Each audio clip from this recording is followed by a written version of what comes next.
আসসালামু আলাইকুম ওরহমতুল্লাহ বারাকাত।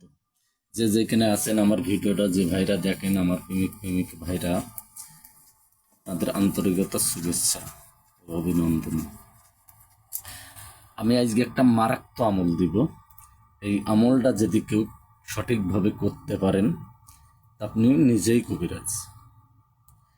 আমলটা হয়তো কিছু জিনিস প্রস্তুতি করতে হবে আপনাকে, যেমন দিন, গাছ, দুই রকম গাছ লাগে, ঠিক আছে? দুই রকম গাছ লাগে। আর আপনি যাকে বশ করবেন তার হয় চুল নাই পোশাক, এই দুইটা জিনিস লাগবে, ঠিক আছে?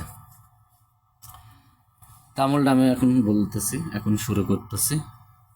সেটা হচ্ছে, এক নম্বর হচ্ছে, আমি গাছ দুটোর নাম বলবো পরে।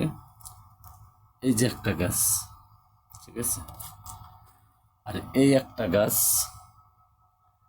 আপনার জিরজিরা পাতা, ঠিক আছে?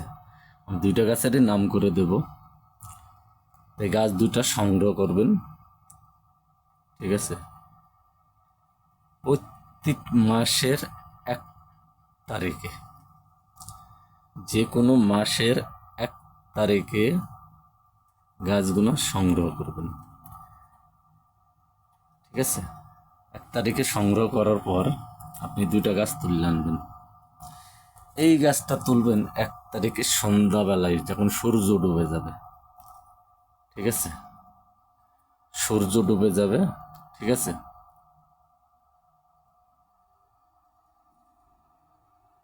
এই গাছটার নিয়ম হচ্ছে, সূর্য ডুবে যাবে, আপনাকে এক নিঃশ্বাসে তুলতে হবে, ঠিক আছে? আফাং গাছ, এটা হচ্ছে আফাং গাছ, ঠিক আছে? আর এই গাছটার নাম আমি পরে বলতেছি, আফাং গাছ। আর এটা হচ্ছে নীলচন্দ্রমণি। নীলচন্দ্রমণি, এটা যদি আপনি খুঁজে পান তো ভালো, না হলে আপনাকে নীলচন্দ্রমণি, এটার পাতা হবে জিরজিরা, ঠিক আছে? গেজা গাছের পাতার মতো জিরজিরা পাতা হবে, ঠিক আছে? যেমন মামা ভাগ্নি গাছ আছে, এই মামা ভাগ্নি গাছটা না, এই যে নীলচন্দ্রমণি, ঠিক আছে? ঠিক মামা ভাগ্নি গাছের মতোই, ঠিক আছে? তো নেবেন, নেওয়ার পরে এটার শেকড়টা নেবেন না, মাঝখানে 3 কুচি করবেন। 3 কুচি করার পর আপনি যদি সব থেকে ভালো হয়, ওই পুরুষের, যদি ওই নারীর, যদি নারীকে বশ করেন, তাহলে ওই নারীর বা পায়ের ধুলা যদি নিয়ে আসতে পারেন, সংগ্রহ করতে পারেন, তাহলে আপনার কাজটা 100 7 দিনের ভেতর হয়ে যাবে, ঠিক আছে? যতই আপনার উপর রাগ থাক, যতই থাক, আপনার পিছপানে ঘুরবে, ঠিক আছে? পায়ের ধুলে নিয়ে কি করবেন, এই গাছটার 3 কুচি কেটে নেবেন। আর এই যে সাদা আপাং গাছ, এটার 3 কুচি কেটে নেবেন। নেওয়ার পরে আপনাকে এই কাজটা করতে হবে শনিবার নাই মঙ্গলবার রাত 9টার পর, ঈশান নামাজের পর। নিরিবিলি জায়গায়, কেউ দেখতে পাবে না, কেউ শুনতে পাবে না, সেই জায়গায় আপনাকে এই কাজটা করা লাগবে। আপনার হয়ে গেল। এই যে পায়ের ধুলো নিয়ে কি করবেন, এই গাছটা 3 কুচি নেবেন, এই গাছটা 3 কুচি নেবেন, ঠিক আছে? নেওয়ার পর আপনার 2টা তাবিজ কিনবেন। 2টা তাবিজ কেনার পর এরকম একটা তাবিজ নেবেন। আর এটা সোনা রূপা দিয়ে তাবিজ, মানে পেতল আর রূপা দিয়ে তৈরি করা তাবিজ, ঠিক আছে? এটা দিয়ে আপনি পেতল আর রূপা দিয়ে তৈরি করা তাবিজ, ঠিক আছে? এই তাবিজটা কি করবেন, এই যে আপনি যে নারীর পায়ের ধুলা নিয়ে এসছেন, এই রূপার তাবিজের ভেতরে ঢুকাবেন পায়ের ধুলা আর এই গাছ, ঠিক আছে? এই গাছটা ঢুকালেন।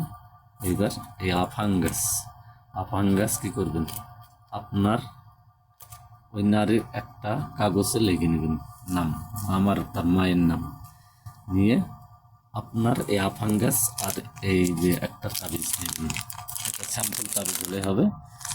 এই তাবিজটা নেওয়ার পর আপনার ওই যে নামটা আর এই আফাঙ্গাস 3 কুচি নেবেন, নিয়ে এই তাবিজে ঢুকাবেন। দিয়ে কি করবেন, এই যে রূপার তাবিজটা আপনি একটা যে কোনো গাছে বিন্দিত আসবেন, ঠিক আছে? বিন্দিত হয়ে আসার পর আর আপনার এই তাবিজটা আপনার সঙ্গে রাখবেন, ঠিক আছে? ওই যে নাম লিখেছেন, নাম লেখা তাবিজটা আপনার সঙ্গে রাখবেন, ঠিক আছে?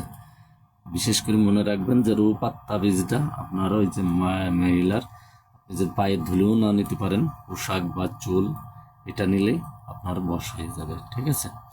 নিয়ে এটাকে গাছে টাঙায় রাখতে হবে। টাঙায় রাখার পর কি আপনি